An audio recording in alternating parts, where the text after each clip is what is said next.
Alrighty everyone, welcome back. We are now getting closer to the month of June, which is going to be a big month for John and Dave to really promote not just the Ahsoka Tano series, but also as well as a lot of elements of the future of the Star Wars franchise ahead of the D23 event, which by the way takes place in September, where a host of new movies and TV shows will be announced by John, Dave, George, Bob Iger, and others out there.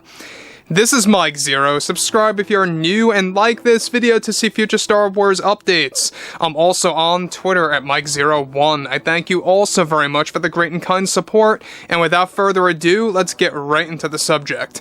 Now, what's really exciting about John and Dave is that they are creating a host of new Star Wars projects that's really gonna deliver a lot of Star Wars Legends content coming to life, as well as, let's not forget about this, we also have a lot of Star Wars canon that's going to be further introduced into live action. This, of course, is considered canon material from either books or comics that have yet to enter into the live action series that's going to come to life by John and Dave, so that's another thing to look forward to. But what's even all the more engaging is exactly what they have in store for specifically The Mandalorian Season 4, involving a very special cameo that's going to be done through a very special technique that's going to make it all the more special for the audience and for dedicated hardcore Star Wars fans out there. Now, with that being all put out there and said, what's really exciting has a lot to do with what John and Dave have planned for either the end of 2024 or early 2025, depending on when Mando 4 comes out.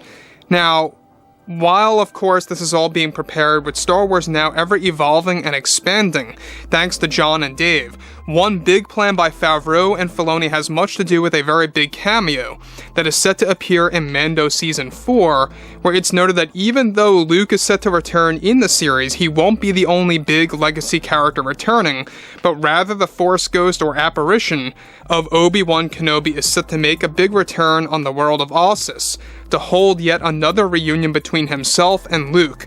The plan is to bring back both iterations of Kenobi, one that appears just like Sir Alec Guinness, and one that will appear in flashbacks of young Obi-Wan, portrayed by no other than Ewan McGregor.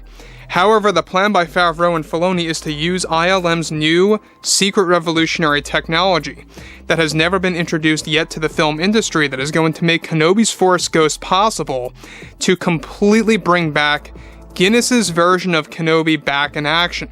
Ewan McGregor is also planning to step in as a placement for Alec Guinness's design to be inserted into Mando 4.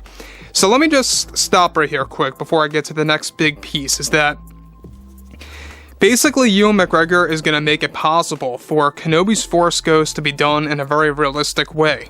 So number one, ILM's new technology is so advanced that you're not going to be able to tell the difference between how Kenobi was in the original trilogy as a Force Ghost and how it's going to be done in Mando Season 4. This is said to not be deepfake, to not be de-aging technology, but something entirely different that combines two of those technologies along with something else that's going to be ILM's way of revolutionizing the film industry. Now, they're using Ewan McGregor as a stand-in to make this possible, but he's also going to be used as Kenobi in flashbacks, most likely telling Luke a story about his earlier life. But what's all the more engaging about this is the fact that it will take place on the world of Ossus. And for those of you out there that don't know, Ossus is a very well-known world, not just in Legends, but also now in Star Wars canon, in the updated canon, I must add, where it's really going to have a lot to do with powerful Force users and indigenous people living on that world and becoming Jedi, per, of course, Luke Skywalker's Jedi Academy. Now, what's interesting about this further is that we know that John and Dave want to actually advance the character of Kenobi. They've talked about this several times, that they've always dreamed of really kind of just expanding Kenobi's character, either alive or dead, and to really kind of just expand that character in ways that fans would never even imagine. So moving on to the next thing here, and this is where things begin to get even all the more, I guess you could say, involved. So Next up is that Kenobi is planned to give Luke a very valuable lesson about the ways of the Jedi and how it's time to let go of the old ways of thinking. This is said to be a crucial moment in which Luke will no longer apply the rules of having no emotional attachments, such as loving someone, and how this will be allowed in his new Jedi Order moving onwards. The storyboards for this scene are said to involve a moment where Kenobi believes that withholding the ability to love could also lead one to the dark side, and that there is a gray area in this field. ILM's tech is said to be so advanced that fans will not be able to tell the difference between Kenobi in the originals and Kenobi in the 4th season of Mando. Luke, too, is set to hold a more realistic design in this scene. It will also involve new John Williams music that went completely unused for the prequels to be used in this big moment for Mandalorian Season 4. Now, it doesn't stop there. What's interesting about this, too, is the fact that they're going to have updated voice synthesizer technology, where Kenobi is going to sound just like how he sounded in the originals.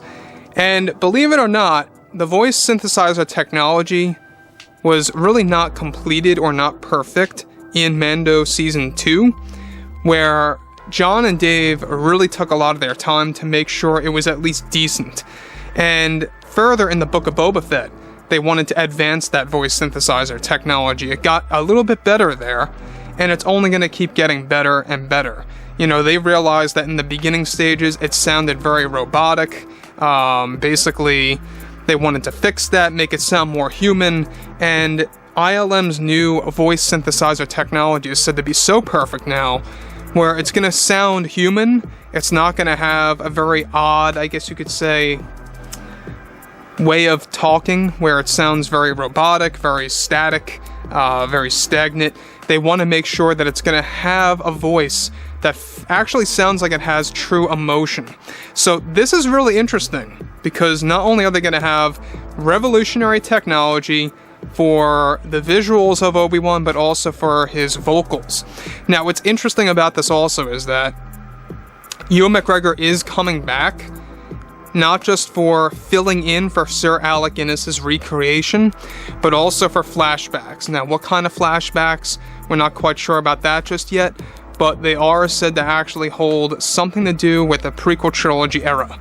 So, again, this is all about Kenobi staying in touch with Luke, and how John and Dave want to make sure to let fans know that they were very well connected for multiple years in between Return of the Jedi and The Force Awakens, and that there's a large, story to tell there. There's 30 plus years to cover for John and Dave to really advance Luke Skywalker's life, and to really kind of just also recreate Obi-Wan Kenobi in the general sense. So again, this is going to be really interesting, to say the least, come 2024 or 2025, whatever year it may be, that we get to see Mando Season 4. So guys, drop a comment below, fill me in below in the comments what you all have to say about this, and if you guys did enjoy the content for today, make sure to drop a thumbs up on this video to support the channel, and I will catch you guys next time.